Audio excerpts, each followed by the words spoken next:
am very cautious to give false hope to the families of the hostages. There are 100 hostages held in Gaza right now, and I don't want to be the person to say it's going to happen this time. And it doesn't. The last time we saw a hostage deal was over a year ago, in November 2023.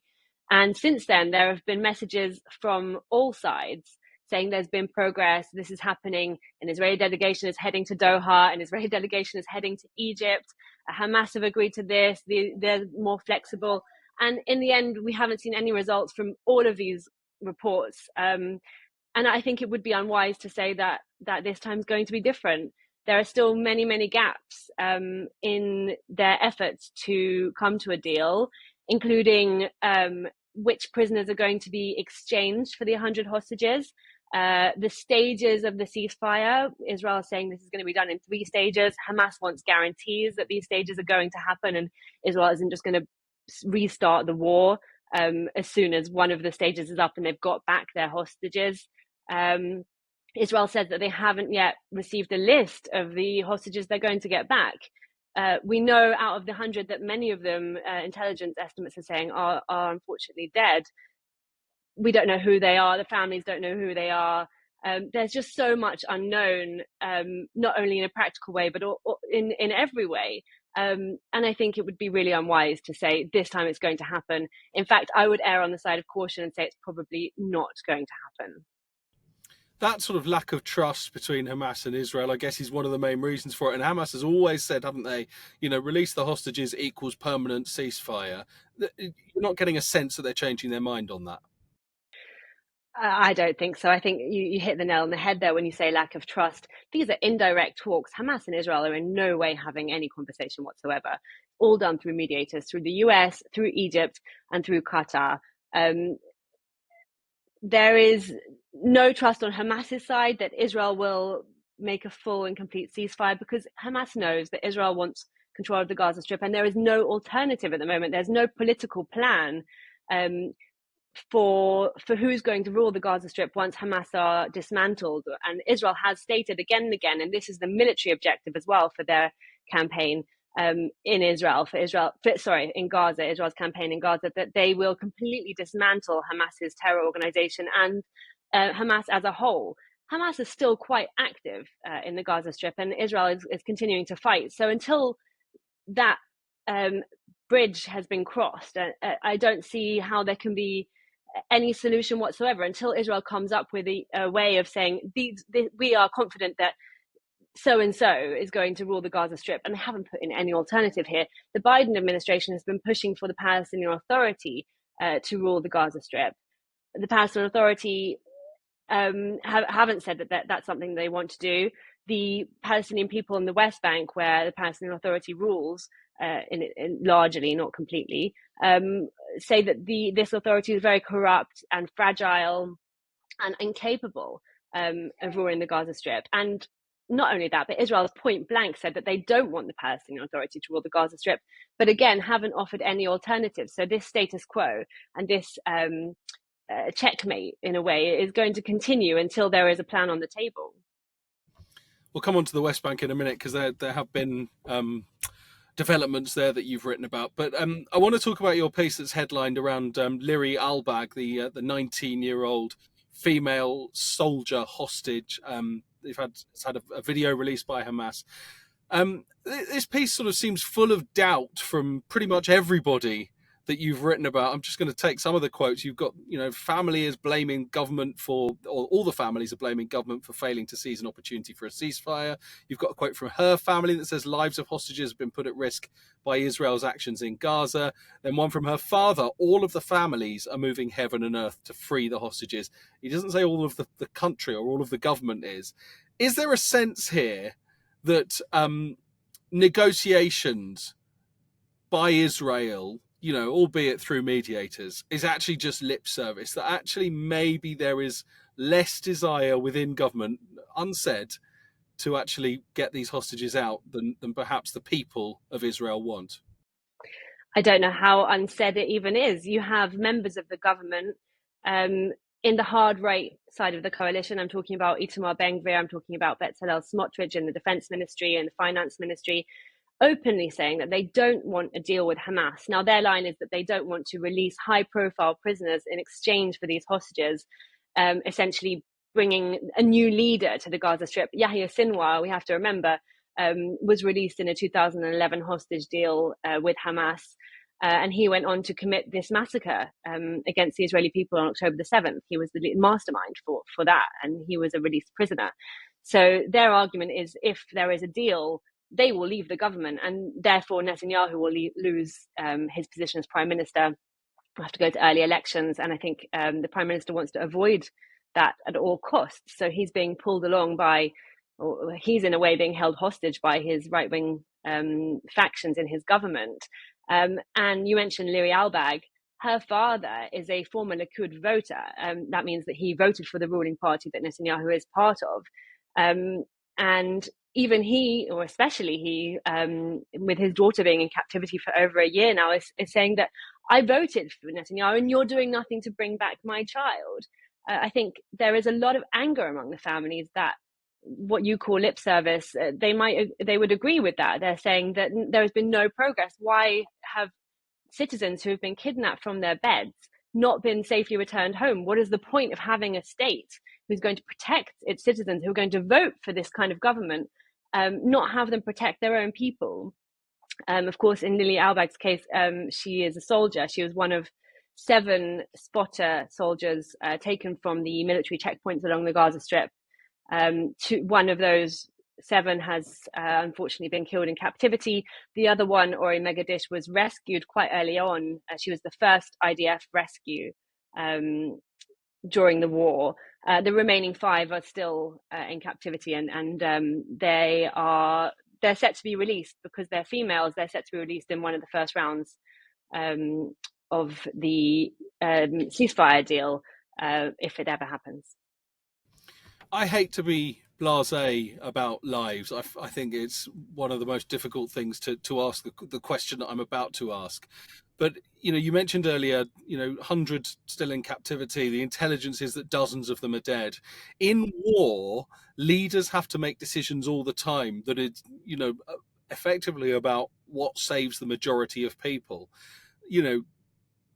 Do these people on the right of Netanyahu's government, if it is that there aren't that many of these hostages still alive, do they not have a bit of a point that they set out to get rid of Hamas, and if they trade for, say, 34 people, a number of Hamas members who are in their captivity, that actually this is just far more greater damage than it is for the greater good? There are some parents of hostages, and we have written about that before. The hostage Itan Moore, who was a security guard at the Nova Festival, where over 300 revelers were killed in that massacre. His father is staunchly against a hostage deal, and he's not one of the families who goes down to Tel Aviv, to Democracy Square, and protests to bring the hostages home. He says quite strongly that Israel needs to keep fighting in Gaza, and that is the way to get the hostages back. And again, that is also the military line for what they are doing in the Gaza Strip. They're saying military pressure on Hamas will make them cave and bring back the hostages. So that's really the party line. But I think we have to define what we expect from a state to keep its citizens safe. And the majority of people who are not staunchly right-wing and are not advocates of war, because most people want to live in peacetime, would want to see their government act for their people. And we've heard incoming President US President Donald Trump saying he will now do anything to get hostages back. Anyone who is being held outside of America under duress will be returned home, and that's going to be a big policy of his. And that might also change the dealings of the ceasefire as well, because there are joint US-Israeli citizens being held currently in Gaza. So I think it depends on what your expectations are for a state to protect its citizens. I think that's the main question, really. What do you want from your state? Who are you voting for, and why? But again, it is, you're right. It's important to remember that these people, and Eitan Moore's father is from Hebron, which is in the West Bank, and Itamar Ben-Gvir, for example, is from the same settlement that this father is from. This is a kind of I want to say a kind of sect of people or class of people who believe in fighting for peace. You mentioned there about Trump's views. There's a footnote in your piece, isn't there, about Biden's team looking potentially to try and have this deal sewn up before Biden is inaugurated. Is that a political thing, or is this just almost as you've been saying, it's about protecting your citizens, of which there are American Israelis? I think Joe Biden would love to see hostages returned home under his term. It's been very important for him, and he has been pushing for Netanyahu to agree to a deal. But I think that Netanyahu would rather wait for Donald Trump and for a more hardline effort to bring the hostages back and put more pressure on Hamas. At the moment, there isn't so much pressure on Netanyahu. There's no carrot and stick. There's no, what would be the reason for him agreeing to a deal right now?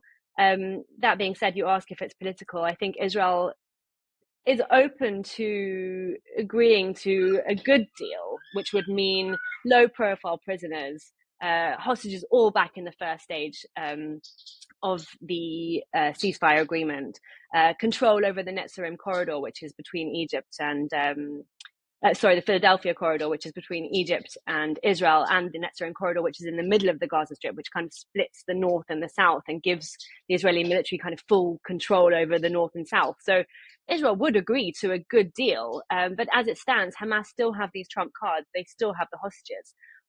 This is a bit cynical, but while Israel waits and plays the waiting game for a deal, the hostages are in more and more danger. And that eats into Hamas's cards there. That being said, if the negotiations currently go well in Qatar, Israel's chief of Mossad, David Barnea, is set to head out there. So there is still, I've been quite negative in this interview, but there is definitely still some hope and some efforts to make this happen. Is the reason that a story like this makes sort of these kind of headlines is because it feels like the potential for a start of a major flare up there too? I think all eyes should be on the West Bank, but they're not, because there's so much else going on, not only in the Middle East, but in Ukraine and other places. When you compare those numbers, 40 Israelis to 800 Palestinians, at face value, there's a huge, we don't want more of each, but there's a huge disparity there. I think it is important to remember that those 800 Palestinians, that's a number from the Palestinian ministry, the government ministry, in the West Bank, and they do not differentiate between who are combatants, who are attackers, and who are civilians. That being said, there are, of course, civilians in that number. And I couldn't give you how many and what the ratio is there. But a lot of those Palestinians are also attackers who were extrajudicially killed at the scene of an attack, or killed in clashes with the Israeli army during raids in the West Bank. So the numbers, whereas the 40 Israelis also include security personnel, it does also include innocent civilians, like we saw this morning, people on a bus, people driving their cars to a Palestinian village. The same with a month ago, there was a 12-year-old boy killed on the bus on the way to Jerusalem. There are innocent parties on both sides. You have to remember the situation where this is happening. This is in the West Bank, which is full of Israeli settlers living illegally under international law, building and expanding, living under a completely different law to Palestinians who are technically under Palestinian Authority, but essentially under military rule. They go through arbitrary checkpoints. They go through nightly raids. They are living in an increasingly militarized society where militant activity is rife, especially in the northern West Bank where this happened, in places like Jenin. There's so much history and background to consider when you look at those numbers that it's quite hard to really take it at face value. And just finally, what in sort of Netanyahu's view do you think is different about the West Bank to Gaza? I mean, do you think that there could potentially be the type of activity in the West Bank that causes a similar situation to one that we've got in Gaza? It's funny that you asked that now, because we saw this morning, after the terror attack in the West Bank, or after the Palestinian government took aim at Israeli citizens, Bezalel Smotrich, who's the finance minister and part of the defense ministry, tweeting that Palestinian villages in the West Bank should end up looking like Jabalia in the Gaza Strip. Basically calling on Israel to do exactly what they're doing in Gaza, in the West Bank. But actually what we're seeing on the ground is that Gaza is increasingly looking more and more like the West Bank, and maybe the other way around too, but in the way that the military are beginning to occupy Gaza just as they do in the West Bank, they are acting with impunity. Israeli settlers are looking to move into Gaza, move into the Gaza Strip, or I should say move back, because they were originally there before the disengagement of 2005. I think there are definitely echoes of what's happening in the West Bank and in the Gaza Strip. It's been Israeli policy to divide and rule for quite a long time. So to separate Palestinians, to stop them unifying, to give them different ID cards, different rights, different laws.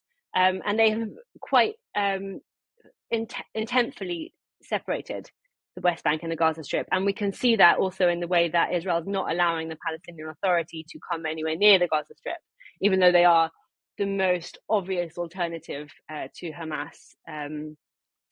So I think he'd like to keep those two issues very separate. And he is very cautious of seeing an increase of violence in the West Bank, like what we've seen in the Gaza Strip. He does not want to see rockets coming in from the West Bank, and he certainly doesn't want to see another security failure like Israel saw on October the 7th, and see Palestinian attackers coming in en masse across the Green Line, over the wall, and into Israel, and committing atrocities.